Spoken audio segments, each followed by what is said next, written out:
인사 한번 드리고 앉아서. 네, 안녕하세요. 저 모가디슈 연출한 유승환입니다. 네, 감독님과 지금 세 작품 작업하고 있는 조인성이라고 합니다. 안녕하세요. 외유명한 강혜정입니다. 너무 감사합니다. 네, 그럼 섞어서 이야기 나누도록 하겠습니다. 네, 이렇게 큰 부천 올마다 상영관에 가득 채워주신 관객분들 다시 한번 감사 말씀드리고요. 아마 이 자리를 굉장히 오래 기다리셨을 것 같아요. 사진도 찍을 시간 충분히 있고 또 관객분들 질문도 저희가 받을 예정이니까는 영화에 대한 소감이나 또 아니면 질문 같은 것들 챙겨놓으셨다가 질문하실 수 있는 기회 주어졌을 때 잘 이야기해 주시면 감사하겠습니다. 먼저 세 분 간단하게 인사 말씀을 전해주셨는데 뒤에 보시는 것처럼 기말 게스트 외유내가 창릉 20주년 외유내가 그리고 지금이라는 올해 부천에서 굉장히 큰 행사 중에 하나입니다. 이 행사에 함께 하시게 된 소감도 유승환 감독님부터 여쭤보도록 하겠습니다.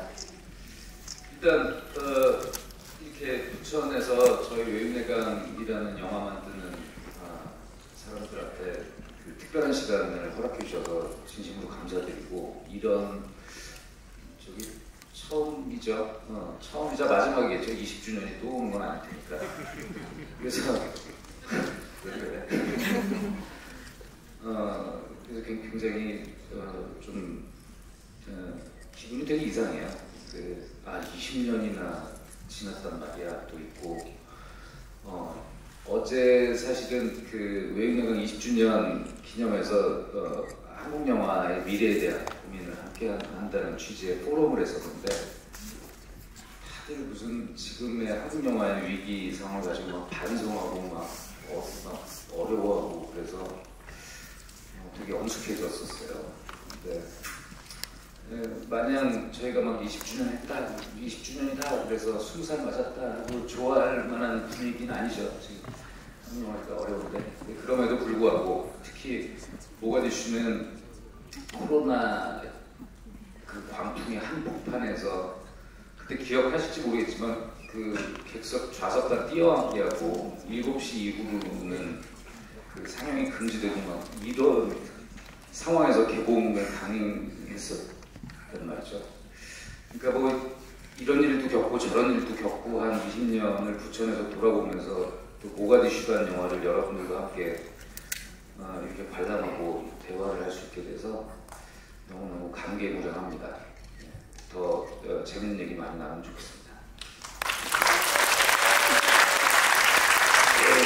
조인성 배우님 이제 세 번째 함께하고 계신 거니까 팀 외유내강이라고 불러도 과언이 아닐 것 같은데요. 오늘 이 자리 참석하신 소감 여쭤보겠습니다. 부천 영화제 처음 오게 됐는데요. 이건 공식적인 행사에 얼마만에 갖는 건지 저도 참 오랜만에 외유내강과 함께 관객 여러분들을 또 제 작품인 또 모가디슈를 통해서 이렇게 만날 수 있는 기회가 돼서 너무나 반갑고요. 현재로서는 외유내강 전속 배우처럼 활동하고 있으니까요. 예, 다음에 또 나올 영화도 또 감독님께서 좀 열심히 편집 중이시고 내년에 완성이 되면 찾아뵐지 않을까 싶습니다. 그때까지 많은 성원과 또 응원 부탁드리겠습니다. 네, 강혜정 대표님 감회가 남다르실 것 같아요. 어떠세요? 네. 저 객석에서 같이 영화를 보면서 저하고 옆에서 유승환도 너무 둘이 재밌게 웃으면서 봤던 새롭게 저걸 저렇게 찍었지라는 감회 속에 봤습니다. 무엇보다 다시 한번 그냥 한국의 20년째 영화를 만들고 있는 한 영화사의 20년을 기억해 주신 부천 영화제 분들 그리고 그 영화를 함께 기억하고 축하해 주시기 위해 오늘 이 객석 채워주신 관객 여러분께 다시 한번 감사드리고 저도 오늘 주로 감독님과 조인성 배우가 좀 중심이 돼서 모가디슈를 통해서 그 영화뿐 아니라 한국 영화를 사랑하는 관객들과 이야기 나눌 수 있는 좋은 시간으로 만들어갈 수 있으면 좋겠습니다. 감사합니다.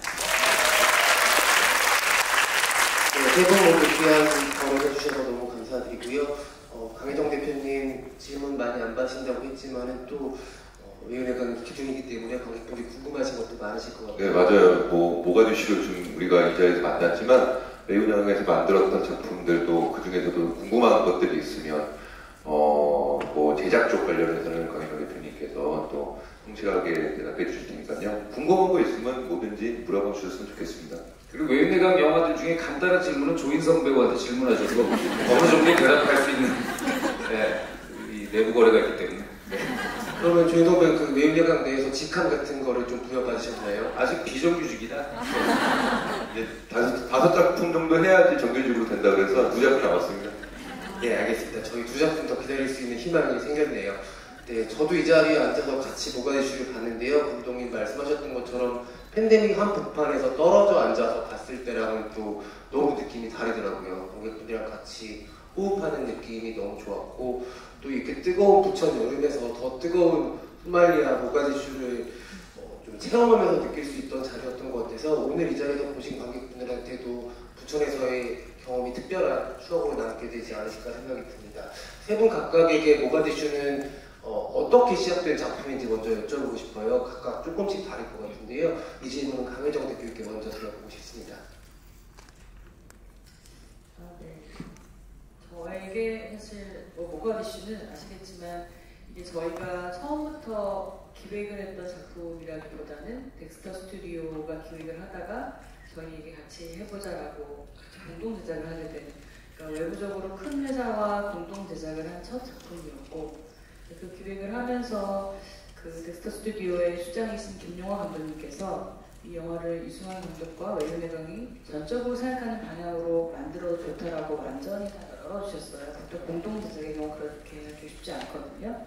근데 그때 공동 제작을 하면서 뭔가 함께 더 큰 걸 꿈꿀 수 있다라는 걸 처음으로 초반에 경험을 했었고, 아프리카에 가서는 괜히 했다라는 생각을 너무 많이 했고, 왜냐면 너무 고통스럽고 고생스러운 시간이 많았어요. 사실 영화 보면서도 저거 정말 어떻게 저걸 찍었지 그때라는 생각이 들고, 무엇보다 그 현장을 매 순간 지켰던 우리 감독님, 조인성 배우님, 그리고 모든 스태프들, 목숨 걸고 영화 찍는다는 게 이런 거구나를 그때 경험했다는 걸 또 배웠고, 마지막으로는 제가 아까 말씀하셨던 것처럼 코로나 한가운데에서 그냥 영화 개봉하겠습니다 라는 결정을 하면서 관객들한테 정말 한국 영화 만드는 우리들이 얼마나 열심히 영화를 만들고 있는지를 보여드리고 또 인정받고 싶다라는 마음이 컸던 것 같습니다. 그리고 그만큼 많이 사랑해 주셨고, 저한테 모가디슈는 뭐 인생으로나 회사로서나 굉장히 큰 획을 그은 작품이다라고 자평하고 있습니다.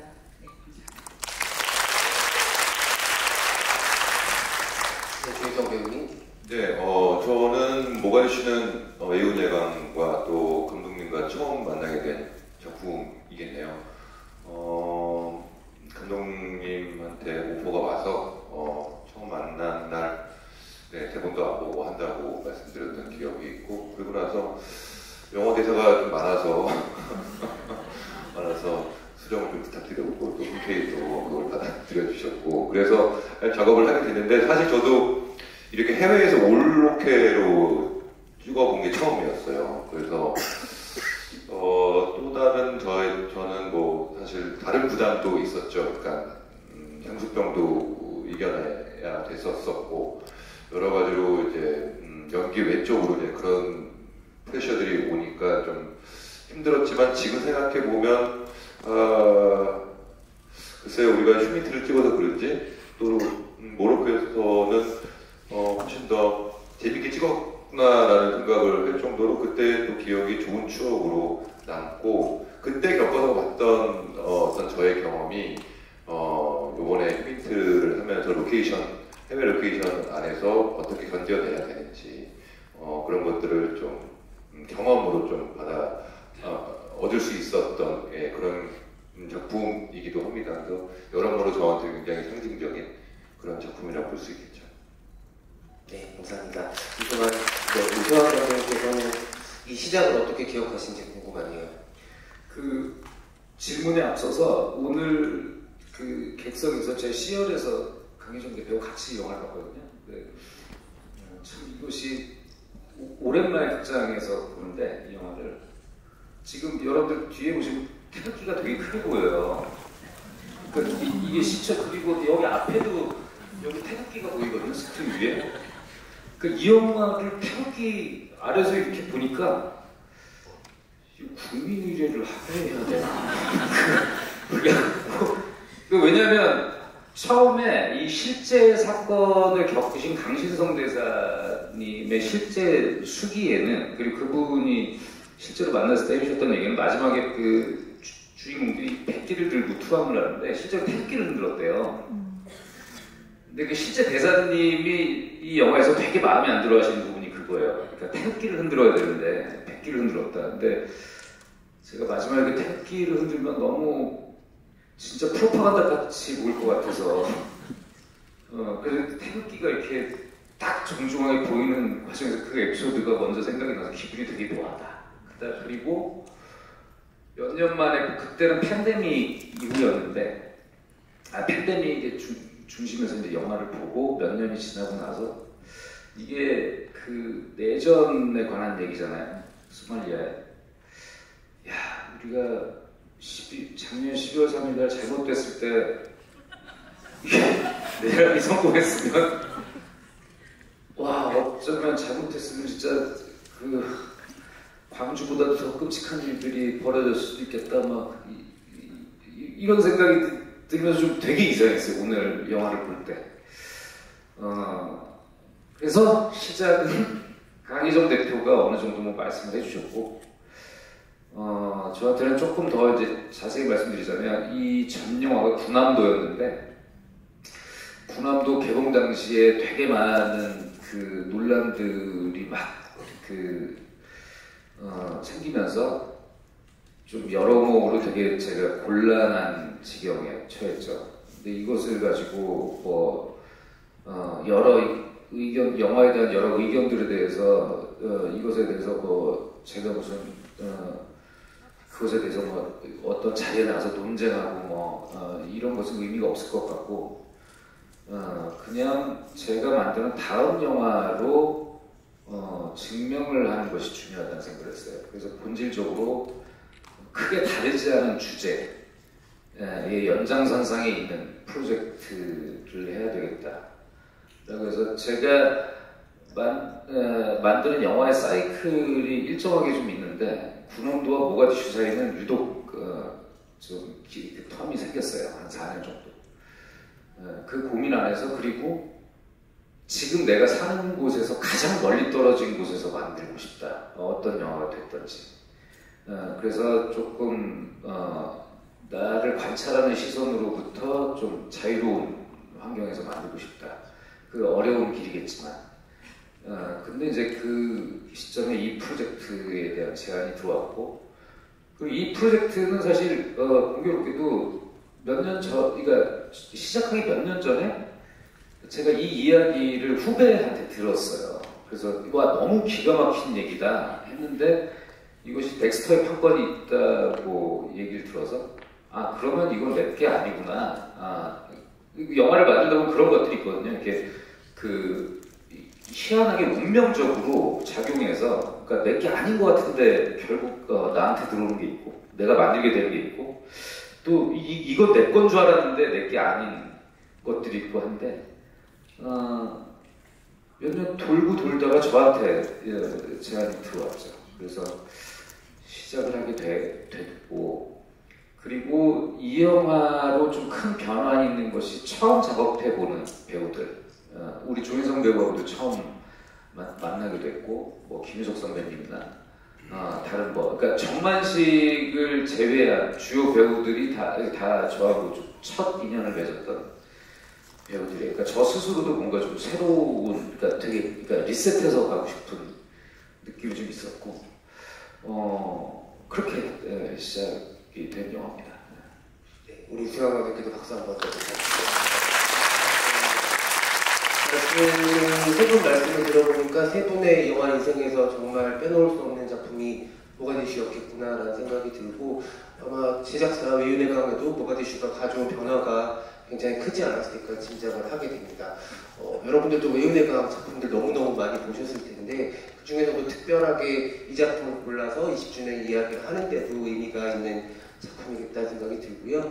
다시 봐도 느껴지는 게, 이 영화는 정말 한국에서 외윤회 강이랑 제작사에서 덱스터와 함께 강혜정 대표님과 유승환 감독님, 그리고 조희성 배우님과 김인석 배우님 비롯한 배우들이 아니었으면 만들어지지 못했겠구나라는 생각이 너무 많이 들었어요. 다른 데에서는 시도할 수 없는 감독의 말씀처럼 만나게 될 운명을 가지고 태어난 작품이지 않을까라는 생각이 들었고, 무엇보다 저는 처음 봤을 때는 너무 재밌게만 봤거든요. 근데 오늘이 3번째 정도 보는 것 같은데 오늘 뒤에 너무 울어가지고 아, 왜 이렇게 울지? 라는 생각이 들 정도로 한번 안 좋은 일이 아니에요. 그 조혜성 배우님 오신다는 것도 있었지만 아이를 안는 순간에 눈물이 나더라고요. 갑자기 아이를 확 안는데 그 장면을 모르고 있었던 건 아닌데 이렇게 관객분들 숨결을 들으면서 그 역동하는 그 순간을 만나다 보니까는 더 벅차오르는 장면들이 많았던 것 같습니다. 혹시 오늘 이 자리에 모가디슈 처음 보신 분 계세요? 네, 처음 보신 분들도 계시죠. 그러면 이 영화의 어떤 박력에 너무 반해서 디테일들을 조금 못 보셨을 수도 있는데 다시 한번 볼 기회가 되신다면은 얼마나 이 영화가 감정적으로 정교하게 인물들의 관계를 엮고 있는 영화인지를 만끽하실 수가 있을 거라 생각이 들고요. 그래도 처음 보시는 분이 있다니까 너무 반가워요. 그러네요. 네, 그게 참 반가운 첫 손님을 맞이하는 듯한 느낌이 들어서. 네, 이것도 태극기가 있는 극장, 대극장에서 보셨기 때문에 특별한 경험이 되셨을 것 같아요. 그렇다고 뭐 2번 본 분들을 저희가 뭐라고 하는 건 아니고 한번 그러면은 많이 보신 분들도 한번 확인을 해볼까요? 워낙 애차 관람을 많이 했던 작품이기도 해서 솔직하게 모가디슈 나를 10번 넘게 봤다. 와, 대단한 분들이 또 계십니다. 외연의 방의 팬이신가 봐요. 아니요. 감사합니다. 네, 이 작품이 정말 팬데믹이 한 복판에서 그런 상황에서 개봉을 했음에도 불구하고 지금으로 보면 되게 기록적인 흥행 성적이에요. 400만 명에 가까운 관객들을 모았었는데 강희정 대표님 개봉할 때 제작사 대표로서 고심과 고민이 많으셨을 것 같아요. 그런 개봉 앞두고서 어떤 마음들, 어떤 준비들 하셨었는지 여쭤보고 싶습니다. 아시겠지만 지금 기억하실지 모르겠지만 팬데믹 4단계가 이제 시행이 되고 객석 자체를 원바이원 한 자리씩 뛰어서 앉고 그리고 오후 7시 이후는 발권 자체가 안 되는 저희가 여름에 개봉했잖아요. 사실 여름에 아시겠지만 여름 좀 늦게까지 영화를 보시고 시원하게 나와서 이렇게 뭐 맥주 한잔 하시면서 신나 영화를 보시고 돌아가는 그런 흐름이 딱 끊겼죠. 근데 저는 처음에 그 4단계를 할 때 한 2주 정도 하다 말 거라고 생각했지 그게 거의 8주 이상 가는 거였으면 제가 알았으면 안 했을 것 같아요. 근데 그 당시에 제가 영화계의 다른 제작사 선배님들, 관객사분들 뭐 이렇게 개인적으로 아는 분들께 여쭤봤을 때 저한테 딱 내가 개인적인 입장을 한번 들려줄까라고 해서 좋습니다. 저 선배 개봉해요 말아요 라고 했을 때 10이면 10명이 다 나라면 당연히 안 하지라고 하셨어요. 그래서 아마도 그때 모두가 다 반대하는 데는 합리적인 이유가 있다. 근데 그리고 저희 내부에서도 굉장히 반대가 많았고 지금 이런 죽어나가는 시장이 죽어나가는 아무도 영화 개봉하지 않은 시기에 이렇게 좋은 작품 왜 우리 영화를 개봉해요? 라는 이야기도 많았습니다. 물론 그 당시에 그런 영화들을 좀 개봉해주는 용기를 가진 제작사 그리고 그 영화팀에게는 인센티브가 주어지기도 했지만 사실 그 인센티브를 바라보고 개봉을 강행하기엔 좀 여전히 좋지 않은 상황이었고요. 그럼에도 불구하고 저는 돌아보면 그게 있던 것 같아요. 그럼에도 불구하고 내가 영화를 계속 만들었고 모두가 반대함에도 불구하고 개봉을 하자. 나는 이 영화를 만들었고 만들었던 거는 봐주실 감독들이 있다고 믿었기 때문이고 저는 지금도 좀 약간 울컥하는 거는 그 당시 극장에 나와서 영화를 본다는 자체가 진짜 큰 용기가 필요한 시점이었어요. 코로나가 너무나 극강했었고 마스크를 쓰고 그 밀폐된 공간으로 나온다는 자체가 정말 큰 모험일 때 384만이 공식 저의 스코어거든요. 대단하다고 생각합니다. 정말 이 영화는 만든 사람도 있었지만 그 384명의 그 보이지 않는 지원들이 저는 지금도 그 어떤 영화보다 가슴이 뜨거워지는 숫자라고 생각해요. 다시 한번 오늘 처음 보신 분을 포함해서 여러 번 봐주셨던 분들께 그 용기에 진심으로 감사드리고 그리고 무궁한 경애를 표합니다. 감사합니다. 그 말씀은 조금 울컥하시는 것 같아요. 조인성 배우님과 유성환 감독님도 각각 배우와 감독으로서 또 느끼는 무게감이 남다르셨을 것 같은데 그때를 한번 회상하셔서 이야기해 주시면 좋겠습니다. 저는 사실 그때 그 가장 그 개봉에 대해서 고민했던 것은 저희 강희정 대표와 저희 부사장이 가장 고민했었고, 저는 사실은 개봉을 하고 싶었어요. 코로나고 나발이고 일단 극장에서 영화를 본다. 옆자리 한 칸 없으면 더 좋지 뭐. 그러니까 거창한, 그러니까 저도 그러니까 예산도 많이 들고,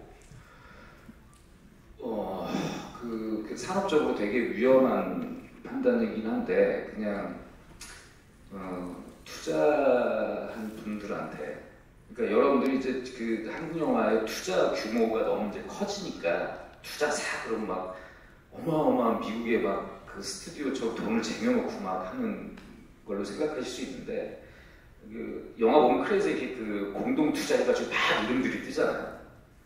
그러니까 다 그 개인 펀드들을 받아가지고 만드는 거거든요. 그러니까 이게 이제 영화 한 편이 이게 그 손실이 나면 사실 그러니까 되게 그 용기 있게 그 자기의 돈을 투자했다 손해 보는 분들이 많이 생겨요. 그러니까 뭐 이제 크게 성공하기도 하지만 이제 어쨌건 그 믿고 투자를 한 그 자본에 대해서만 너무 그 손실 입지 않고 할 수 있다면 영화 대사에도 나오는데 좀 자존심을 지키고 뭐 품위를 지키면서 가고 싶다. 그러니까 눈치 싸움하면서 그때 막 다 영화가 너무 이제 위축돼 있는 상태에서 뭐 성공도 해보고 실패도 해본 입장에서 어느덧 저는 항상 제가 이제 그 젊은 영화인이라고 생각을 했는데 어느덧 보니까 후배들도 많이 생겨 있고 그러면 그래 그 형이라도 나서서 한번 해볼게 라는 심정이 아주 없진 않았고 그런 생각도 조금 있었고, 그러니까 한 20-30%의 책임감과 70%의 건조? 그러니까 그냥 이 영화를 극장에서 만들고 빨리 보고 싶었어요. 저 스스로가. 그러니까 사실은 영화 만드는 감독은 좀 그런 측면에서 좀 이기적이죠. 제작자보다는. 그렇습니다. 네, 조인성 배우님 어떠셨을까요? 그대로 돌아가서 생각을 해보자면 감독님이나 강혜정 대표님께서 고민이 많았을 거예요. 이게 코로나 4단계에서 극장을 어쨌든 한 줄 뒤어앉기, 뭐 옆줄 뒤어앉기, 기타 등등으로 좀 관객이 영화를 충분히 볼 수 있는 환경이 아니었기 때문에 이거를 뭐 OTT로 그냥 바로 갈 것이냐. 예, 그런 생각들도 그런 뭐 제안도 많이 받았을 것 같고, 그럼에도 불구하고 극장을 모집했을 때는 어느 정도의 손해는 좀 감수해야 되고, 그 손해가 어디부터 어디까지 내가 영화사가 책임질 수 있는 수준일까? 그렇지만 극장에 개봉을 하는 건 영화인으로서의 자존심이기도 하고 여러 가지 고민들이 많았을 것 많았었던 기억이 나요. 저는 배우니까 뭐 제가 결정할 수 있는 부분들은 없지만 그 마음에 충분히 공감해 주는 것, 그런 공감할 수밖에 없었고요. 그래서 결정이 났을 때 하기로 했으니까 간다.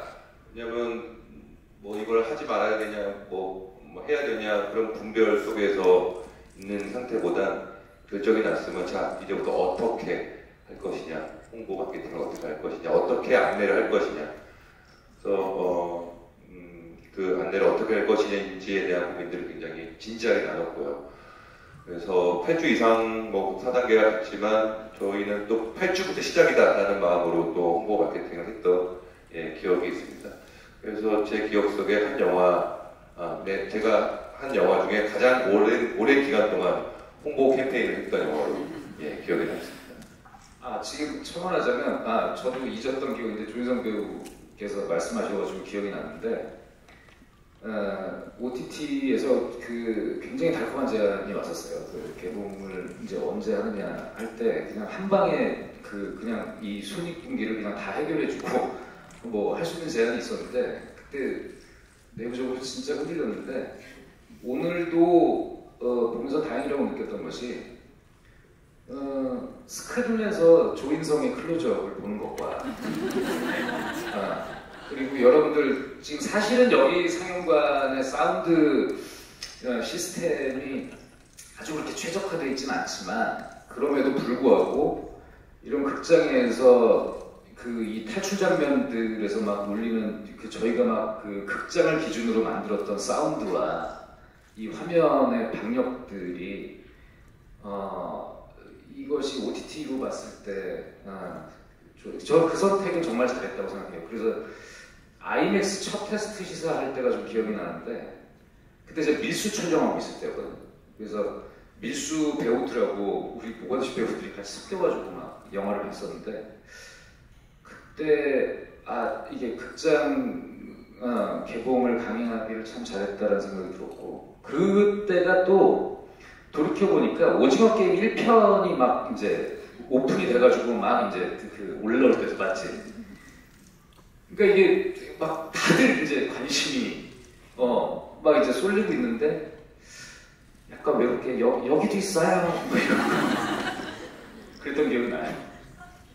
그 약간 근현대사를 듣는 것 같기도 하고 다시 한번 세 분 이렇게 극장 개봉을 결정해 주셔서 가능해 주셔서 너무 감사드리고 왜냐하면 OTT로 가서 저희가 이거 아주 특별한 경우가 아니면 못 보거든요. 다시는 돌아올 수 없는 강을 건너는 그런 제안이기도 한데 분명히 다시 한번 박수 드립니다. 정말 재밌는 영화잖아요. 모가디슈는 다시 봐도 너무 재밌는 영화고 지금이야 이렇게 대화에 집중하시느라고 영화에 대한 생각들을 디테일하게 못하셔도 돌아가시면서 끝나고 돌아가시면서는 이 영화가 남긴 정말 여러 가지 질문들을 품게 되실 것 같아요. 진짜 저는 약간 오늘 보면서 무슨 생각이 들었냐면 최근에 수우판을 보고 있어서 그런지 이 영화는 동무도 좋고 국무도 좋고 어떤 측면에서 하이앵글도 좋구나라는 생각이 들 정도로 여러 가지 기술적인 측면들은 정말 뭐 흠잡을 데가 없는 그런 수준이고 특히 관계들도 관계성이 이렇게 진득하게 갈 수 있는 러닝타임이 아니거든요. 계속 상황이 바뀌는 상황인데 그럼에도 불구하고 설명하지 않은 주요 인물들의 전사가 다 그려지는 되게 촘촘한 캐릭터를 만드셨더라고요. 그래서 이 인물들을 만드시는 시나리오 과정에서 대표님과 또 감독님 어떤 이야기들 나누셨는지 궁금하고 그리고 조인성 배우님께는 이 시나리오를 처음 읽고서 어떤 감정들 드셨었는지도 궁금합니다. 일단 실제 발생했었던 사건을 기반으로 한다는 측면에서 저는 영화 만들 때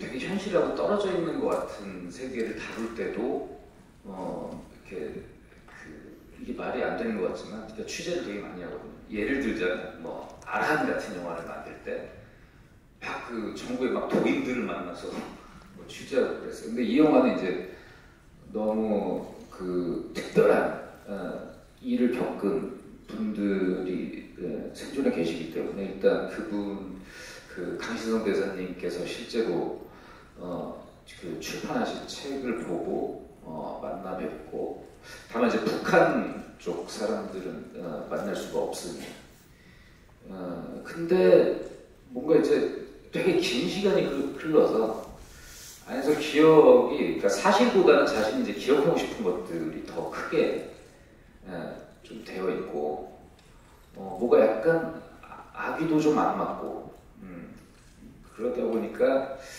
좀 전방위적으로 이때 당시에 모가디슈에서 무슨 일이 있었는지를 일단 알아야 되겠다 라고 해가지고 근데 마침 다행히 그때 그 미국의 그 미국 대사관 그 CIA 문서가 30년이 지나서 이제 기밀 해제가 돼가지고 공개가 됐어요. 그래서 그 문서를 제작진에서 입수를 하고 그리고 실제 소말리아에서 그 모가디슈에서 이 탈출을 하셨던 그때 당시에 국영방송국에 근무를 했었던 분의 수기도 구해서 있고 그 지금 한국의 그 소말리아의 그 유학생들이 한국에 와 있는 학생들이 좀 있거든요. 그래서 어떻게 그 학생들을 수배를 해가지고 그 소말리아 출신 유학생이 저희 회사에 출근하고 막 그랬었어요. 그래서 집에 와가지고 저녁 시간에 소말리아에 있는 저 아빠한테 막 연락해가지고 뭐 무슨 일이 있었어 뭐 이거 듣고 뭐 우리가 받아 쓰고 하면서 일단 그때 벌어졌었던 상황들을 쭉 일단 저희가 그 만드는 내부의 연출 제작부들이 무슨 일이 벌어졌는지 확인을 했죠. 근데 제가 되게 인상적이었던 것이 사람의 시체로 바리케이트를 사람을 쌓아서 바리케이트를 쳤다라는 기록이 있고 그리고 실제로 북한 대사관이 지금 영화 속에서는 한번 침략당하는 장면, 침탈당하는 장면이 한 번 나오는데 실제로 8번을 습격을 당했대요 반군들한테. 그리고 지금 영화에서 묘사되는 것보다 훨씬 끔찍한 일들이 많이 있었고 근데 이제 그런 실제 벌어졌던 일들을 들으면서 어떻게 수위 조절을 해나가고 근데 이제 여기서 실제 사건에서 이제 유지하려고 하는 건 탈출했던 당시에 14명의 탈출을 총알이 막 난무하는 곳을 뚫고 20여 분 정도를 탈출했는데 한 사람만 죽은 것이 사실인데 이게 너무 이게 너무 말이 안 되는 것 같잖아요.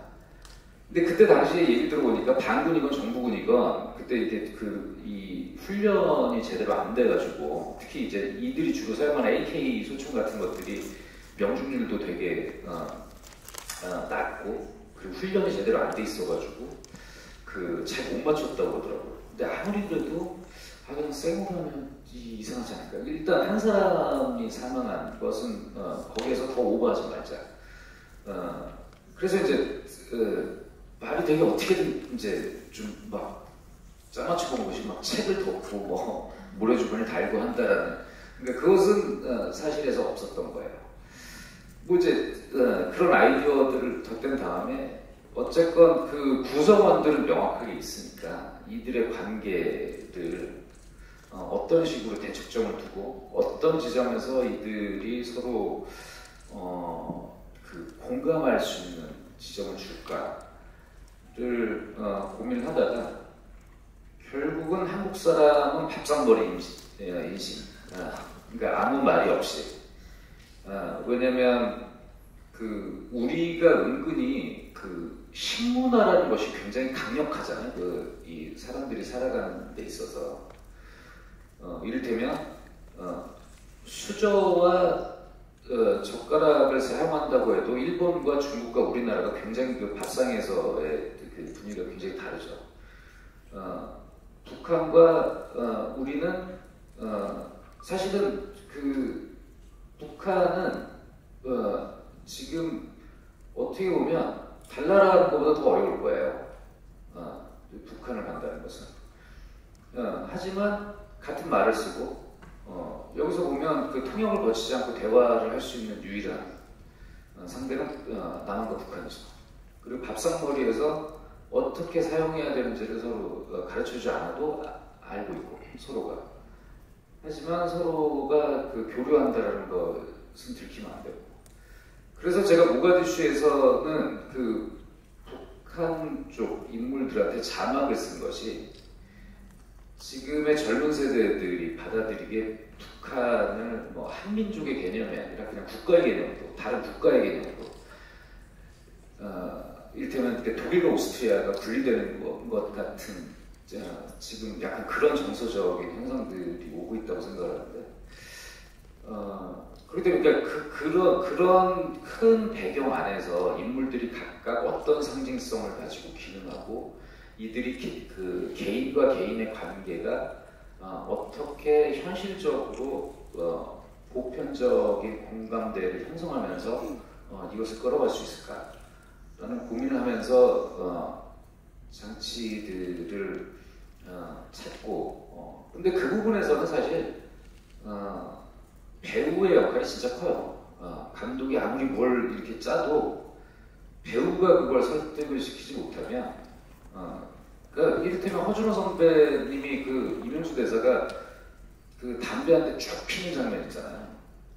그러니까 그냥 다른 어떤 설명 없이도 이 사람이 지금 어떤 심리 상태에 있다라는 것이 설명이 되고, 김인석 선배님이 그 진짜 무능한 공무원인 것 같으면서도 이 사람이 되게 비겁한 사람인 것 같은데 결정적으로 인간이니까 해야만 하는 어떤 당연한 선택이 있어서 자기도 강하게 주장은 하지 못하지만 되게 조심스럽지만 흔들리는 그 동공을 한 채로 그래도 이건 아니잖아 라고 하는 선택의 지점 같은 것들은 그것은 어떤 배우가 하느냐에 따라서 너무너무 달라지는 거기 때문에 결국은 관객분들이 이 영화 속의 인물들에 대한 어떤 좋은 감정을 가지셨다면 그것은 결국 배우들이 너무너무 잘 해줬기 때문에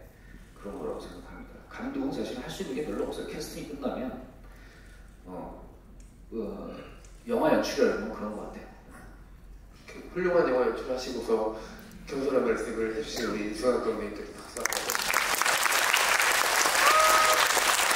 조인성 배우 이야기를 먼저 들어보면 좋을지 아니면 강희정 대표님 이야기를 먼저 들어보면 좋을지 혹시 하지만 대답 전에 이야기가 진지한 만큼 다소 분위기가 좀 떨어진 것 같은데 그리고 지금 영화도 보시고 지금 거의 3시간째 앉아 계시는 걸로 예상하세요. 잠깐 일어섰다가 허리도 풀고 진짜 그래도 될 것 같아요. 사진 찍으시면 될 것 같아요. 일어서고 편하게 왜냐면 눈을 감는 분이 좀 몇 분 봤어요. 이러면 곤란해요. 네. 조인성 배우님 옆에서 모두 일어설 수가 없기 때문에 일단 혼자 하시고 얼굴도 좀 이렇게 문질르시고 손가락도 폈다 올렸다 하시고 그래야지 또 우리가 또 긴 대화를 할 수 있으니까 잠깐 10초 정도 그런 시간을 갖도록 하겠습니다. 사진 찍으세요. 이쪽도 한번 봐주시면 좋겠습니다. 그러니까 조인성 배우가 현장에서도 이게요. 그러니까 기본적으로 그 배려심이 굉장히 많은 사람이라 이렇게 저는 진짜 생각도 못했는데 이렇게 관객분들의 척추건강까지 이렇게 행사 중간에 포토타임을 배우면서 직접 만들어준 경우는 한 번도 못 봤는데 우리 조인성 배우님께 박수 부탁드립니다. 그러면 시나리오 받으셨을 때 조인성 배우님 이야기를 들어보면 좋을 것 같아요. 고현정 선배님께서 굉장히 멋진 말을 해주셨던 기억이 있는데요. 시나리오는 스케줄표에 불과하다는 말씀을 해주셨어요. 이미 시나리오가 나오면 그 안에 정답이 다 있는 거고 나머지는 시나리오 그 이상의 감독님의 머릿속에 있는 걸 우리가 어떻게 구현해낼 것인지 또 현장에서 이루어지는 일들은 우리가 예상치 못한 일들이 굉장히 많이 일어나기 때문에 거기서 우리가 어떻게 대처를 할 것인지 그건 배우로서 또 연출부는 연출부대로 또 제작부는 제작부대로 그런 우리가 예상하지 못한 사건들과 마주할 때가 굉장히 많은데요. 이 영화는 계속 스스로 진화했던 것 같아요.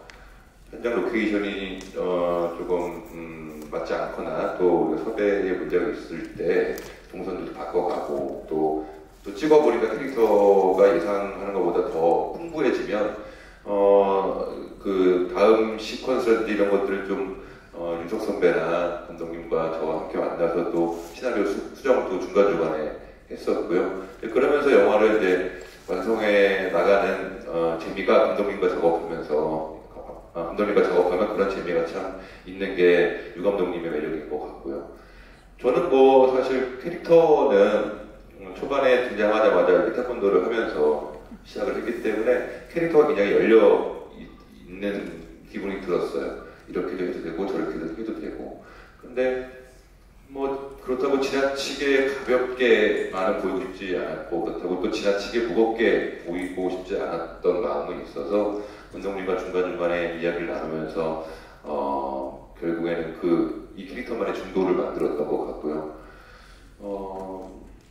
되게 어차피 이야기의 흐름상 마지막에는 장난을 못할 만큼 심각한 상황에 놓여져 있기 때문에 좀 초반에는 조금 관객들도 보면서 조금 접근성이 좀 편하게 이렇게 안내를 하고 싶은 욕심은 좀 있었습니다.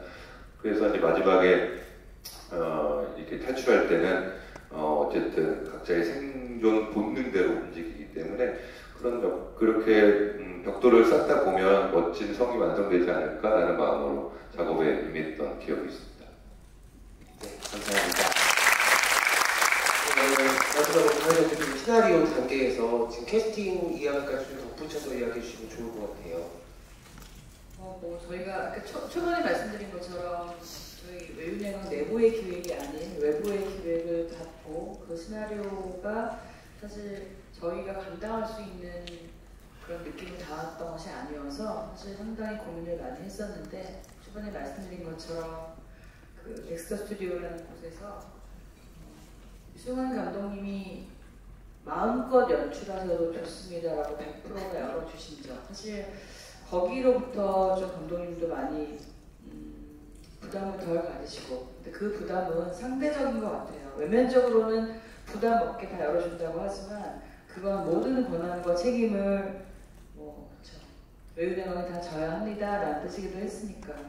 근데 그때도 그렇고 지금도 그렇고 매 순간 매 작품 할 때마다, 특히 감독님 영화를 할 때마다 이 이야기가 이전에 우리가 만들었던 것들을 반복하지 않는 선에서 무엇을 더 진보시킬 것인가 라는 고민이 항상 있었고, 말씀드린 것처럼 군함도 이후에 유승환 감독의 다음 영화였기 때문에 누구보다 본인이 많은 심사숙고와 고민을 했을 거라고 생각해요. 그리고 저 역시 그 시나리오 때 이렇게 해라 저렇게 해라 말하는 편은 아니고 이 방향과 저 방향 중에 어떤 방향을 선택하건 선택한 방향 내에서 최고에 대한 것을 변제하는 게 또 저희 입장이기 때문에 시나리오 단에서는 사실 좀 더 줄이는 것, 그리고 엔딩의 심파적인 감정을 어떻게 처리할 것인가에 대해서 가장 많이 얘기했던 것 같아요.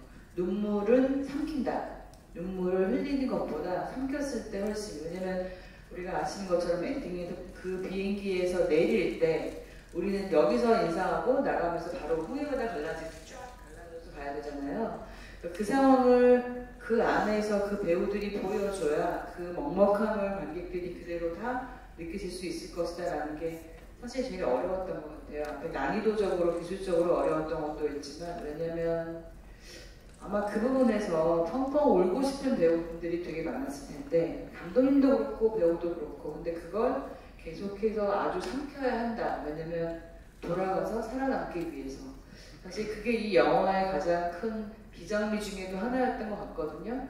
근데 지금 다시 보면서 저거 참 저때 저렇게 선택하길 참 잘했다 라는 생각이 들고, 매 순간 제가 이제 아까도 민성 씨 말씀하셨지만 제가 내년 2월 구정춘 전우준 예상하고 있고, 그때 개봉할 영화가 또 휴민트라는 작품이 있어서 준비를 하고 있는데, 그 영화도 마찬가지로 이전과 정말 한 발자국이라도 정말 1m라도 10cm라고 하면 너무 미미하니까 1m라도 뭔가 더 전진할 수 있는 이야기, 만듦새건 감동의 포인트건 아니면 영화를 보고 생각할 수 있는 지점이건, 그래서 그런 부분들에 대한 걸 의식하고 그 밑에는 절대 투자자에게 손해를 미치는, 그래서 이래서 한국 영화 문제라니까 라고 하는 말이 나오지 않게 한다고 하는 게 사실 저의 가장 큰 입장이거든요.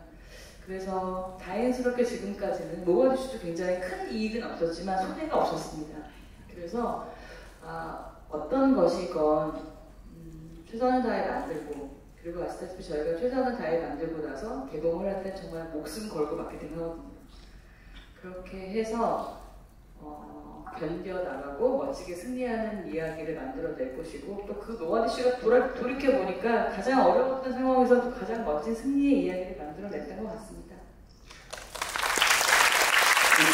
두 가지 사실과 약간 다른 지점을 말씀드리고 싶은데, 실제로 마지막 장면 찍을 때 배우들이 엄청 울었어요. 그 후반에서 다 정리를 한 거였어요. 그러니까 이게 그 연출자가 개입을 해도 어떻게 안 될 정도로 그 비행기 안, 실제 비행기 안에서, 실제 저희 촬영의 마지막 촬영이었거든요. 그러니까 배우들이 4개월 동안을 그 모로코의 낯선 땅에 가가지고 4개월 동안 동고동락하면서, 그리고 여러분들 보시면 이 내부에서 나중에 전기가 끊겼을 때 그 촛불로 조명하고 한 데는 인공 조명이 아무것도 들어간 게 없어요. 그 실제 촛불들이고 불 지르는 거 다 실제 불 지르고 찍고, 그러니까 그 흐름과 그 화염의 그 고통들을 다 뚫고 정말 같이 전쟁을 겪은 것처럼 배우들은 그 안에서 지내고 나니 이게 마지막이다라고 하는 것이 약간 이제 개인과 역할의 분리가 안 되는 순간들로 왔던 것 같아요. 그러니까 이걸 어떻게 거의 무슨 그 비행기 아니 막 그 통곡의 바다가 되는데, 이거를 제가 사전에 계속 얘기를 해도 이게 어떻게 통제를 할 수가 없는 상황이더라고요. 그렇다고 해서 여기서 가짜로 하게 되면 이거는 또 너무 이상해지고, 그래서 이제 다행히 남자 배우분들이 이제 이것들을 좀 냉정을 유지를 해주셔가지고, 그래서 편집을 하면서 그리고 녹음 작업 단계에서 정리가 많이 됐던 그 과정이 있었다는 걸 말씀드리고, 그리고 이제 두 번째는 그 강희정 대표께서 저희가 뭐 촬영을 할 때 마케팅 단에서 목숨을 건다는 표현을 쓰셨는데, 목숨을 걸진 않습니다. 그렇게까지 뭐 영화라는 게 목숨 걸 만한 일은 아니라고. 제가 시끄러우시네요. 네. 감독님. 네. 아니 제가 그 편집단에서 심판을 찍을 때는 뭐 눈물 보고 난리가 났지만 어쨌거나 저희가 마무리해서 이 우는 장면으로 마케팅 방향, 제작 방향에 가면 안 되잖아요. 안 그렇다는 얘기를 한 건 아니고요. 감독님 진짜 감독님과 배우분들 최고의 조건에서 마케팅단을 해주실 수 있도록 저와 나머지 제작진 마케팅 스태프가 목숨 걸고 한다니까요. 그런 거 아시죠? 제건 다 자고 먹을 건 다 먹고 합니다. 걱정하지 마세요. 네네, 그렇습니다. 네, 방금 강혜정 대표님, 저는 그냥 두 분이 사이좋게 지냈으면 좋겠어요. 마치 닭싸움이라도 하는 것처럼 자리를 골반에서 많이 곤란해요. 이제 조인성 배우님 연기 이야기를 또 들어보면 좋을 것 같은데요. 감독님이 아까 배우들의 몫이 크다고 말씀하셨던 것처럼 고가대 씨는 뭐 개봉 당시에 프로덕션의 승리다라는 이야기들이 워낙 많았지만 배우들의 영화이기도 해요. 그 4명의 주요 남자 배우들이 마치 테너, 바리톤, 알토, 소프라노처럼 각기 다른 음성으로 어떤 하모니를 만들어내는 것도 굉장히 인상적이고, 많이 부딪히진 않지만 정확하게 부딪힌다는 생각이 들거든요. 그리고 또 조인성 배우님은 그 마지막 헤어질 때 장신만 할 수 있는 호주로 배우님과 손을 길게 뻗어서 압수하는 장면들이 약간 눈물 버튼이거든요. 그 단신들은 좀 할 수 없는 그런 시퀀스를 또 만들어내셨는데, 배우님들과의 연기 호흡 어떠셨는지 이야기해 주시면 좋겠습니다. 워낙 그 윤성 선배랑 호준호 선배님이 중심을 잡고 계셨고요. 저 역시 저는 브릿지 같은 역할이었던 것 같아요. 영화 안에서와 달리 또 저희는 같이 생활을 했었으니까 그런 얘기들이 더 재미있게 들으실 수 있을 것 같은 게, 한 숙소를 쓰면서 진짜 마을을 이루고 사는 듯한 느낌으로 저희가 실제로 살았어요. 또 남쪽은 남쪽대로 또 북쪽은 북쪽대로, 왜냐면 촬영이 같이 있는 날도 있지만 북쪽을 찍으면 또 남쪽은 쉬고, 남쪽이 찍는 날이면 또 북쪽은 쉬기 때문에. 근데 다행히 제가 이제 많은 보급품들을 가지고 있었습니다. 네. 한국에서 많은 그 보급품들을 보내줘가지고요. 제가 약간 배급하는 느낌으로, 오늘은 북쪽 사람들이 좀 한 잔 먹는다고 하는데 소주 한 뭐 2병 정도 좀 줄 수 있냐. 아이, 2병은 좀 그런데 이러면서 이렇게 재미나게 지냈던 기억도 있고, 실제로 배우들끼리 이렇게 사적으로 자주 만나고 친하게 되다 보니까 좀 끈끈함이 많이 생겼어요. 그래서 현장에서 민망함 없이 현장에서 이렇게 무대에 놓여줄 수 있는 그게 가장 큰 힘이 됐던 것 같고요. 그래서 좀 모가디슈 씨는 정말 앙상블이 빛나는 그런 작품이지 않나 싶습니다. 이제 관객분들 이야기를 좀 들어보면 좋을 것 같은데요. 영화 모가디슈에 대한 이야기도 좋고 또 외은의 강 영화사에 대해서 궁금한 것들도 손들어 주시면 저희 스태프께서 마이크를 전달해 드릴 겁니다. 이쪽 제일 앞줄에서 제일 먼저 손들어 주셨거든요. 네, 스태프분 곁에 계실까요? 네, 이쪽 제일 앞쪽에 계세요.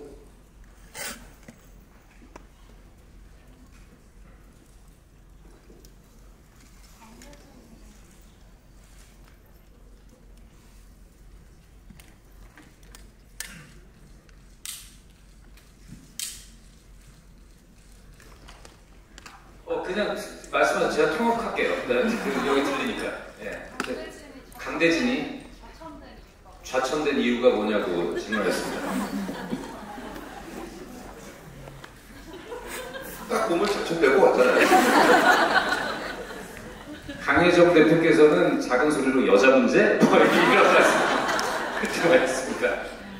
저희가 영화 속에서는 못 봤지만 혹시 조인성 배우님께서 강대진 캐릭터 준비하시면서 전사로 생각했던 부분들이 있으셨으면 이야기 나눠주셔도 좋을 것 같아요.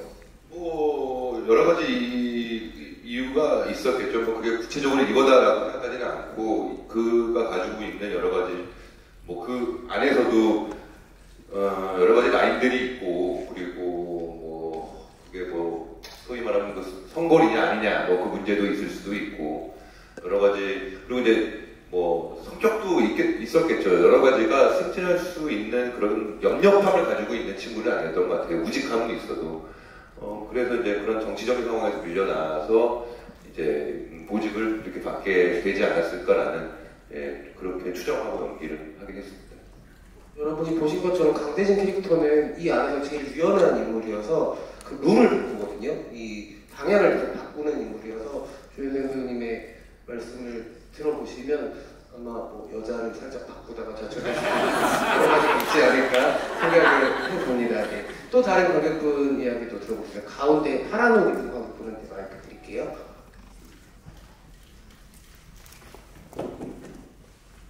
마이크를 좀 건네주시면 감사하겠습니다. 네, 안녕하세요. 그 모가디슈 말고 다른 영화에 대해서 여쭤봐도 되는 거죠? 그럼요. 그 내용이 F1은 안 될 것 같고요. 네. 휴니트 관련해가지고 네, 너무너무 기다리고 있어가지고 그 휴니트를 보면 마음가짐을 어떻게 하고 가야 되는지 궁금해요. 그러니까 그게 블랙요원 촬영과 관련된 그런 휴민트 내용을 알고 있어서 보시려면 마음가짐보다 예배를 먼저 하셔야 돼요. 예배요? 예배를 먼저. 예배요? 그런 당시에 저희는 솔직히 마음가짐은 필요 없습니다. 그냥 재밌게 보면 되는 걸까요? 아직 뭐 모가디슈하고 또 많이 다른 영화고요. 저희가 만든 영화 중에 가장 결이 비슷한 것은 아마 토렌메너가 베를린하고 제일 비슷할 것이고 실제로 베를린하고 연결이 되는 지점이 있어요. 그 영화가 직접적으로 영화를 보시면 알게 될 거고 그리고 여기서 공개할 수 있는 것은 조인성 배우가 성인 연기를 한다는 거 여러분들 대체 무슨 생각을 하시는 거예요? 성인 연기를 하고 있을 때 그러니까 저는 사실 모가디슈에서의 이 강청사관은 좀 그냥 개성 있는 캐릭터 연기라고 생각을 하고 미성숙한 인물이라고 생각하거든요. 그리고 저와 작업을 한 그 밀수도 사실은 되게 쿨가인 것 같지만 약간 저는 미성숙한 인간이라고 생각해요. 되게 멋있지만 휴민트에서 조인성 배우의 모습은 좀 어른의 모습이에요. 되게 휘다리 아저씨 같은. 저 개인적으로도 그러니까 가공의 인물이 있는데도 불구하고 되게 좀 제가 촬영하면서 약간 남자가 봐도 반하는 지점들이 있었어요. 그리고 아까 이제 그 강창사가 왜 좌천됐냐라는 질문에 그거에 제가 조금 첨언하자면 강창사관이 좌천된 인물뿐만이 아니라 이 영화에 등장하는 모든 인물들이 약간 나사가 풀린 인물이었으면 했거든요. 왜냐하면 능력이 있는 사람들이 이런 재난의 현장에 갔을 때는 어떻게든 해결이 될 것 같은데 뭔가 약간 모자른 사람들이 이 재난의 현장에 있을 때 가해지는 서스펜스가 저는 굉장히 크다고 생각했었어요. 잘 못 뭉칠 것 같고 개인은 개인대로 해결 능력이 잘 없을 것 같고 근데 그런 측면에서 보자면 휴미트는 좀 완전히 다른 영화예요. 그러니까 그 각각 개개인들이 되게 자기 위치에서 단단한 사람들인데 인간이다 보니까 흔들리는 어떤 지점들 때문에 이제 위기를 맞이하는 점들이 생겨서 박정민 배우나 신세경 배우, 박해준 배우 이 배우들의 되게 또 멋진 매력을 보실 수 있는 영화가 되게 하려고 지금 후반적으로 열심히 하고 있습니다. 거의 7, 8개월 전에 선예매를 독려하셨는데 여러분들 휴민트에도 내년 2월에 개봉한다니까 많은 관심 부탁드리고요. 어떻게 보면은 그 미성숙하다라는 말씀을 주셨는데 밀수에서도 그렇고 지금 모가디슈에서도 그렇고 그 덕분에 어른인데도 천진함을 기대할 수 있는 인물을 조인성 배우님이 만들어주시는 것 같아요. 네, 감독님께서 좀 성인 연기라고 해서 모두가 놀랐지만 저희가 성숙한 연기 정도로 인정을 해서 이상한 기사 안 나가게 여러분 부탁드리겠습니다. 네. 또 다른 관객분 계시면 네, 이쪽에 세 번째, 네 번째 줄에 손 들고 계신 분한테 마이크 드릴게요. 해외 관객분 바로 옆에 이쪽에 너무 올라가셨어요. 네. 네, 이쪽에. 아, 네네네. 기회 주셔서 감사합니다. 저는 이번에는 세 번째 모가디슈를 봤거든요. 그래서 그 감정도 계속 그렇게 느끼고 하고 있고요. 사실 하나 질문만 드리고 싶습니다. 그 모가디슈에서 그 조인성 배우와 그 구교환 배우님을 같이 연출하셨고 그 재미있는 케미도 보여주셨어요. 앞으로는 그 조인성 배우와 그 구교환 배우님을 혹시 감독님이 같이 연출하시는 게 많이 기대하고 있어요. 혹시 그 둘이 배우를 다시 연출하시는 그런 마음이 있으십니까? 네, 그리고 그 어떤 장르이고 그리고 어떤 이유로 같이 연출하실지도 궁금합니다. 감사합니다. 지금 현재는 이제 그런 계획이 있지는 않고요. 근데 아까도 말씀드렸는데 영화를 만든다는 것이 이게 계획대로 다 되는 게 아니에요. 원래 저는 구교환 배우가 그러니까 지금도 독립영화를 많이 만들고 활동하고 하지만 그 인디씬에서 그 활발히 활동했던 때부터 제가 팬이어가지고 이 영화 이전부터 제가 프로포즈를 했었거든요. 근데 이제 막상 뭐 일정의 문제라든지 뭐 여러 이유 때문에 못하게다가 모가디슈에서 하게 될 수 있었죠. 조인성 배우도 처음부터 모가디슈 할 때, 왜냐면 저하고 이제 인연이었고 너무 큰, 그러니까 옛날부터 되게 그 큰 스타잖아요. 그러니까 저렇게 멋진 배우가 나하고 일할 리가 뭐. 그러다가 만났는데, 그러니까 전혀 생각을 못하다가 만났는데 너무너무 편하게 저한테 마음을 열어줘가지고 아까 이제 뭐 그 얘기하면서 영어 대사 때문에 대본을 받고 뭐 그 한 번 거절했다라는 얘기를 했는데 그건 사실이에요. 근데 이것도 본인이 진짜 그걸 매몰을 차게 했던 것이 아닌 게 제가 수정을 하긴 했는데 그것이 막 드라마틱하게 대사를 줄이고 한 게 아니라 그 다시 건네는 대본에서 발음 기호를 한글로 다 써가지고 이 정도면 제가 할 수 있을 것 같습니다. 그러니까 제가 볼 때는 그것이 본인이 이걸 거절한 것이 아니라 자신이 어떤 부분이 취약하고 하니 이것을 좀 인지를 하셔라라고 사인을 미리 준 것 같아요. 근데 저는 그 부분에서 조인성 배우가 굉장히 영리한 선택을 한 것이 정말 듣도 못한 영어를 구사하잖아요, 그래서. 근데 그때 당시에 실제 80년대, 90년대 지금처럼 영어가 뭐 AI로 막 영어 공부를 하고 할 수 있는 상황도 아니었고 실제 그 시절에 이 해외 주재원으로 활동하셨던 많은 분들이 구사하는 영어를 보면 그렇게 막 유창한 발음이 아니어도 그냥 이렇게 뜻만 전달되게 하는. 근데 진짜 누구나 알아들을 수 있는 영어를 자막 없이도 들을 수 있는 영어를 구사하잖아요. 그래서 그건 배우의 힘인 것 같아요. 그걸 관객들한테 막 설득을 시킨 것이.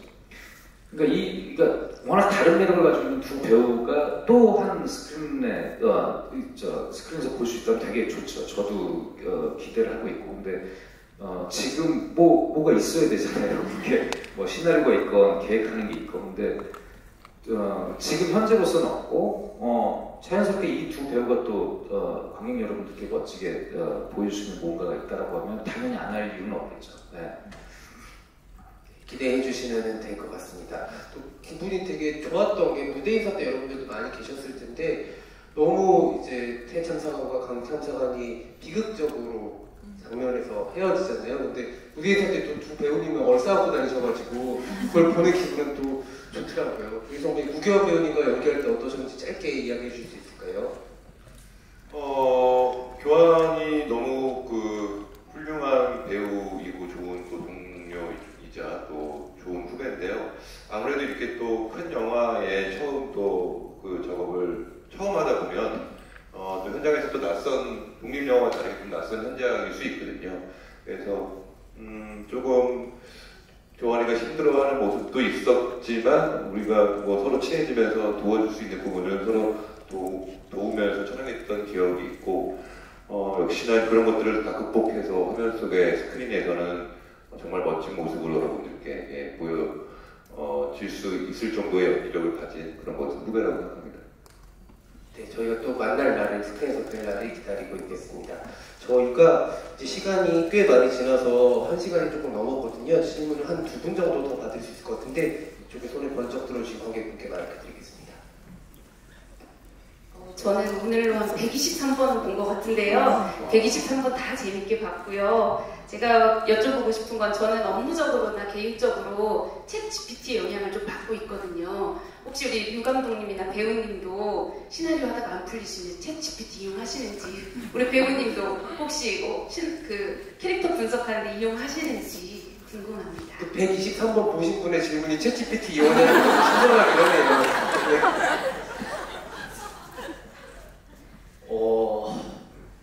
좀 재밌는 질문인데 저한테는 지금 현재 좀 굉장히 큰 질문이에요. AI의 이 문제는. 제가 AI에 대해서 되게 충격을 먹었던 게 한 몇 년 전에 라스베가스에서 하는 CES라고 하는 전자박람회를 가서 거기에서 최근 AI 기술의 이 현재를 접하고 너무 충격을 먹어가지고 와, 이런 세상이 온단 말이야? 했는데, 그러니까 진짜 이렇게 SF에서 보던 모든 것들이 구현이 되고 있는 걸 보고 너무 충격을 먹었어요. 그래서 돌아와서 AI 전문가들만 만나면서 자, AI가 그럼 창작에서 들어와서 우리가 이거에 매몰되지 않고 우리가 활용할 수 있는 것은 무엇이냐를 가지고 꽤 적지 않은 시간 동안 공을 들여서 막 전문가들을 만나고 활용하고 했거든요.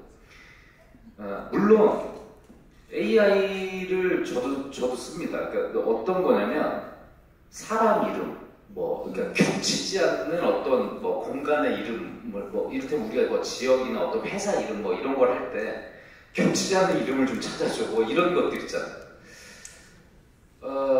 근데 제가 AI 관련해서 카이스트 정재승 박사님하고 진작에 AI로 할 수 있는 이 스크립트, 그러니까 각본을 개발할 수 있는 것에 대해서 논의를 좀 진지하게 해봤었는데, 실제 카이스트에서 뇌파를 이용해가지고 쌍방향으로 만드는 이야기라든지, 그러니까 지금의 AI처럼 뭔가 이렇게 많은 사람들의 성향을 분석해서 만들고 이런 것에 대한 테스트를 실험했었더라고요. 근데 그런 것에 대해서 참가자들이 참가했을 때 즐기는 것에 대해서 그것을 즐기긴 하는데 그 결과에 대해서 만족도가 되게 떨어진다라는 결과가 나왔다는 거예요.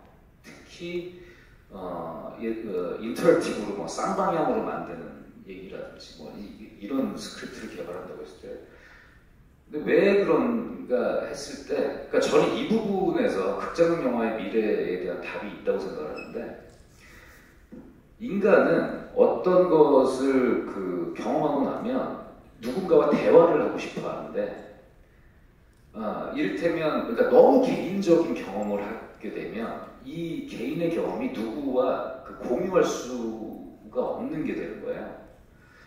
그러니까 이를테면 우리가 저는 그런 의미에서 AI에서 지금 이제 부천에서도 저도 지금 AI를 가지고 하는 만든 영화를 가지고 하는 것들에 대한 반응이나 이런 것들이 어떨지 결과물도 궁금하지만 결국 그것이 우리가 왜 커피를 마셔도 되게 좋은 머신에서 그냥 이렇게 뽑아주는 커피와 이 사람이 내려가지고 해주는 커피와 이게 사실 저는 커피 맛 차이는 모르겠는데 그 사람이 이렇게 정성이 내가 느껴지는 거하고 좀 다르잖아요. 그러니까 인류가 앞으로 가면서 이게 어떻게 될지 모르겠어요. 근데 AI가 없이 어쨌건 20년 넘게 영화를 만들고 왔었는데, 그러니까 제 후배들은 그것을 자유자재로 사용하면서 자기의 도구로서 잘 쓰는 세대들이 나올 수 있고 저도 그게 궁금해요. 근데 하지만 저는 도구 이상으로 거기 기대는 순간 제가 게을러지기도 하고 모르겠어요. 어떤 결과가 나올지는 모르겠는데 스스로 조심하고 있어요. 그리고 AI가 거짓말도 좀 많이 하고 잘못된 정보도 되게 많고, 봉준호 감독하고 그 챗GPT 가지고 얘기를 했었는데 준호이 야, 그 챗GPT가 내가 도둑들을 만들었다고 나온다? 이게 되게 이상해. 감독마다 한 번씩 이렇게 자기 이름을 쳐보고 막 뭘 검색을 해보는 거예요. 근데 그러면서 박찬욱 감독님은 무슨 괴물을 연출했다고 나오고 마더를 연출했다고 나오고 그런 식이에요. 그러니까 그것이 그 오류도 많고 맹신하기는 너무 불안하고 그렇습니다. 네, 감독님 답변까지 들으니까 부천국제 팬타스틱 영화제에서 외유인의 강의 20주년 이후를 묻는 아주 좋은 질문이었다고 저희가 생각하면 될 것 같습니다.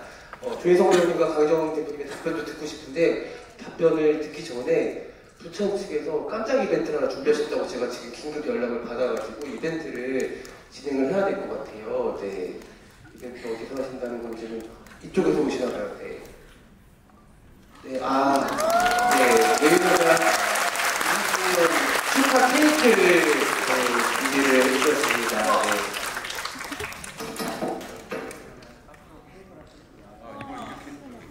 네, 그림에 여러분들 설명을 좀 드리면 좋을 것 같은데, 짜페와 이게 뭘까요?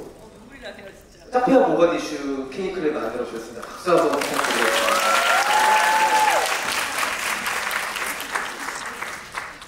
네, 여기 촛불 붙이거나 이런 행사가 있나요? 네.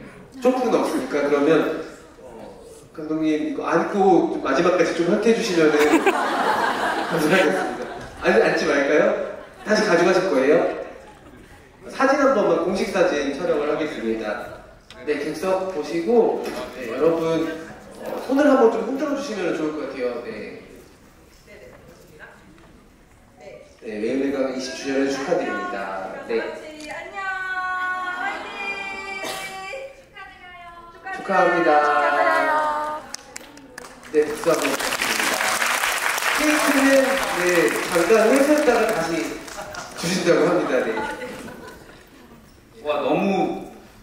이게 진짜 생각 못했는데 근데 먹기 쉽게 생기진 않아요. 있으니까 20주년을 맞는다는 게 정말 보통 일이 아니기 때문에 또 2개의 케이크를 상징적인 짝패와 모가디슈를 준비해주신 부천국제영화제 측에 너무 감사를 드리고요. 네, 여러분들 다시 한번 축하드리겠습니다. 제작사 외유인의 강의 작품들을 다 모아서 지난 달에 CGV에서 또 상영을 했었고요. 아마 그 자리에서 좋아하는 작품들 보러 가셨던 관객분들도 많으실 것 같아요. 여기 감독님 초창기 작품부터 쭉 따라오셨던 영화 팬티 같은 경우에는 오늘 이 자리에서 세 분 만나뵙는 게 더 벅차지 않을까 싶은데요.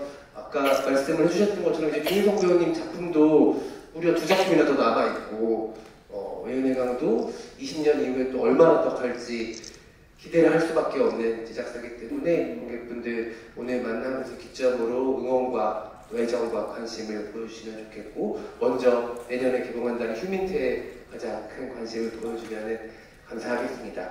대표님 우실 것 같은 눈빛이셔가지고 네. 저희가 그러면 좀 간단한 질문을 세 분께 드려보고 싶어요. 조혜성 배우님께는 본인이 출연한 작품을 제외하고 개인적으로 가장 좀 아끼고 자주 꺼내보는 외연의 강의 작품이 있다면 짝패. 짝패를 좋아하는 이유도 여쭤봐도 될까요? 감독님 오아시스라는 영화에서 연기 보셨어요? 근데 배우셨던 거 아시는 분 많으시죠? 네. 저는 최근에 다시 봤는데 어쨌든 그 정동원 감독님, 그러니까 상징이잖아요. 정동원 감독님은 한국 액션 영화의 어떤 전설이자 상징인데 그 모습을 볼 수 있는 영화, 그러니까 그 모든 것들을 볼 수 있는 영화는 짝패인 것 같아요. 그래서 그건 굉장히 개인적으로 우리나라 영화사의 귀한 작품이라는 생각을 하게 돼서, 그리고 이범수 선배의 연기가 그 충청도 말을 이렇게 맛깔나게 하시면서 여러 가지의 그 엔터테이너적인 어떤 그런 것까지 다 들어가 있는 그런 작품인 것 같아요. 저는 짝패를 개인적으로 많이 좋아합니다. 그 다음에 주먹이 온다, 기타 등등 문제가 있죠. 너무 많죠. 사실 아마 조혜성 배우 꼽으시라고 하면 10편도 넘게 꼽으실 수 있을 것 같은데 지금의 모가디슈가 되게 풍성한 오케스트라 같은 영화라면은 짝패는 정말 미니멀한 영화거든요. 그 감각을 느껴보고 싶으신 분들, 못 보신 분들은 꼭 찾아보시면 좋을 것 같고요. 강희정 대표님 어떤 영화 꼽아주실 수 있을까요? 저는 저희 회사 작품 중에 갑자기 여기서 다른 회사 자꾸 꼽는 거 있잖아요. 저는 여전히 제 인생의 영화는 죽거나 하고 나쁘거나인 것 같습니다. 네, 그냥 그 영화는 한 청년이 그냥 자기가 영화를 어떻게 해야겠다라는 초심을 이렇게 단편부터 만들었고 그걸 옆에서 지켜보면서 내가 이 사람과 함께 영화를 해야겠다는 저 역시 꿈을 꾸면서 왔고, 그래서 그때부터 지금도 사실 죽거나 하고 나쁘거나의 그 초심이 나에게 정말 저는 죽는 날까지 1%라도 살아있다면 흔들리지 않을 수 있겠다라는 좀 신념을 다지는 영화이기도 하고요. 네, 그렇지만 이제 보면 볼수록 아이고 이렇게 되는 장면들이 좀 있는 그런 초심만, 그 마음만 잃지 않고 싶을 때 가끔 꺼내봅니다. 네. 마지막으로 소영 감독님 어떤 작품 다 나의 새끼 같은 작품들이지만 자식 같은 작품들이지만 한 작품 꼽아주신다면 단 한 편을 꼽으라고 하신다면 아직 공개되지 않은 다음 영화. 그러니까 저는 영화를 만들 때 애초 영화를 시작할 때도 그렇고 제가 어느 순간 본의 아니게 무슨 흥행 감독이 돼버렸는데 그게 얼마 안 되거든요. 사실 저는 데뷔하고 나서 10년 넘게 그냥 고만고만한 흥행 실적을 가지고 항상 위태위태한 감독이었고 저의 목표는 그거죠. 영화 한 편만 터트려서 팔자를 고치는 것은 원하는 것이 아니었고 지금도 그걸 원하지는 않고 팔자는 고쳤죠. 이미 그 데뷔작을 만들면서 저희의 목표는, 외은의 강의 목표는 저를 비롯해서 다음 영화를 만들 수 있는 만큼의 성과를 거둔다. 그러니까 그것은 흥행이 안 돼도 관객분들이 정말로 좋아하는 그 지지를 받는 코어층의 관객이 존재한다면 그게 가능하거든요. 예전에는 그것을 이제 비평적 지지라고 했지만 지금은 이제 너무 많이 환경이 바뀌었으니까 너무 큰 흥행을 한다고 해서 그게 이렇게 다 좋은 건 아닌 것 같아요. 그러니까 다음 영화를 할 수 있을 정도의 성과. 그래서 내가 다음 영화를 하면서 내가 실수했던 것을 조금 더 개선할 수 해 나간다면 어느 순간에는 나도 꽤 괜찮은 걸작을 만들 수 있지 않을까. 이런 생각으로 가고 있고 이 자리에서 저희가 20년을 버티면서 되게 한국 영화가 여러 가지 격변을 거쳤는데 저희는 지금까지 한 번도 그 일종의 그 회사 거래를 하지 않았거든요. 그러니까 뭐 이렇게 어떤 큰 자본의 제안이 들어왔을 때, 그러니까 그런 것이 저희의 좀 자부심이라면 자부심일 수 있어요. 그러니까 우리가 정말 더 좋은 환경에서 막 이렇게 뭐 이럴 수도 있지만 어떤 절박함을 한쪽에 가지지 않고 간다면 되게 쉽게 그 달콤한 것 안에 들어있는 독을 모르고 삼키고 나서 더 큰 위기를 맞이할 수 있다라고 저희는 생각을 해서 그렇기 때문에 저는 저희들이 만든 영화들에 대한 자부심은 있지만 또 만족하진 않거든요. 다음 영화가 저희 대표작이 되기를 원하는, 우리가 만든 대표작이 되기를 원하는 그 마음가짐으로 계속 하나하나 만들어 가고 있습니다. 저희가 오늘 길었던 행사를 마무리를 해야 될 것 같은데요. 여러분 너무 감사해요. 이렇게 1시간 반이나 이렇게 앉아서 아까 조인성 배우님 말씀처럼 영화 2시간 보시고 지금 3시간 반째 아바타 시간 정도 앉아 계시는 고마운 관객분들이시고 여러분들도 세 분 말씀 들으면서 더 많이 매력을 발하셨을 것 같고 이 세 분 모두가 저한테는 감독님의 죽거나 혹은 나쁘거나를 극장에서 개봉해서 봤다는 게 저는 되게 기쁜 일이거든요. 한국 관객으로서. 그러니까 개성이 고유성이 되고 그 고유성이 신뢰성이 되는 거는 되게 중요한 일이라고 생각하는데 그 어려운 것들을 해내신 세 분을 저희가 이 자리에 모셔서 귀한 말씀을 들을 수 있었던 자리였던 것 같습니다. 함께해 주신 관객분들 너무너무 감사드리고요. 마지막으로 세 분의 간단한 끝인사 말씀 드리면서 오늘 자리 마무리하겠습니다.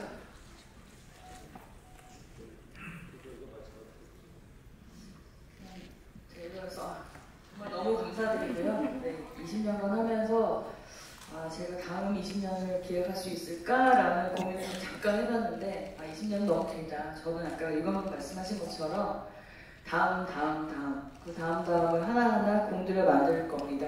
그리고 제가 어제도 사실 어떤 자리에서 그런 말씀 나눴는데 철저하게 반성하고 그리고 그걸 복귀해서 더 멋진 영화로 그리고 더 아까 말씀하신 신뢰할 만한 선배로서 영화인으로서 한국 영화를 사랑하는 관객분들을 실망시키지 않는 작품 만드는 그런 회사로 계속 남겠습니다. 많이 지켜봐 주시고 응원해 주시고 오늘 와주셔서 정말 감사합니다.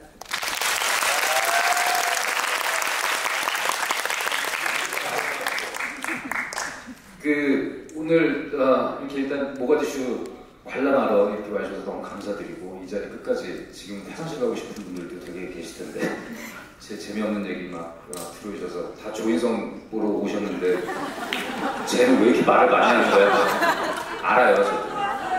그래요? 네, 복 받으실 거예요. 우리 외유명에서 또 저 법인 창립작이었던 짝패의 그 주인공인 정동원 감독이 출연하는 발레리나의 정동원 감독 출연하거든요. 그것도 봐주시고 8월에 새 영화 악마가 이사 왔다 엑시트 이상훈 감독의 새 영화도 있고 부끄러워하지 마세요. 어차피 할 거잖아요.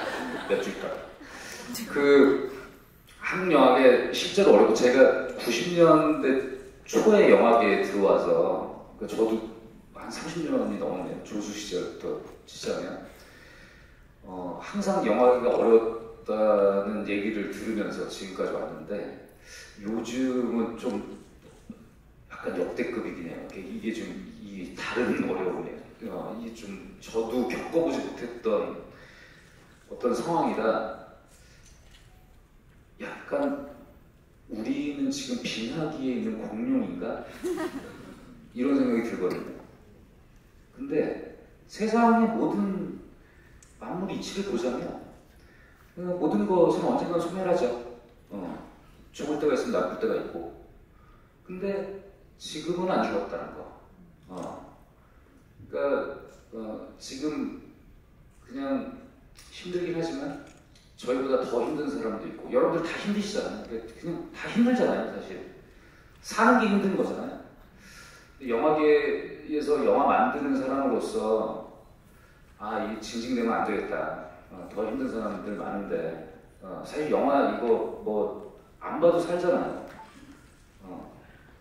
근데 뭐 이게 왜 뭐가 좋다고 이렇게 몇백억씩 들여가지고 이렇게 2시간 동안 전화기도 못 켜게 하고 뭐 앞좌석도 차지 말라고 그러고 왜 이렇게 뭐라고 그러나. 그러면 그만큼 저희가 그런 가치가 있는 뭔가를 아주 재밌게 만들고 어떤 가치가 있고 하는 걸 만들어야 되는데 뭐 한국 영화계 전체를 제가 대변하는 건 아니고 저 스스로 그리고 우리 만드는 스스로 그냥 돌아보면서 아 그만큼 값어치 있는 그 가치 있는 걸 만들어야 되겠다. 물론 부족할 수 있습니다. 부족할 수 있지만 스크로블하게 나오는 대사처럼 재능이 없는 게 죄는 아니잖아요. 목숨은 걸지 않지만 그래도 정성은 들이니까요. 하여튼 정성 들여서 또 다음 영화 만들고 하여튼 뭐 극장이 없어지고 뭐 하기 전까지는 하여튼 최선을 다해보겠습니다. 감사합니다.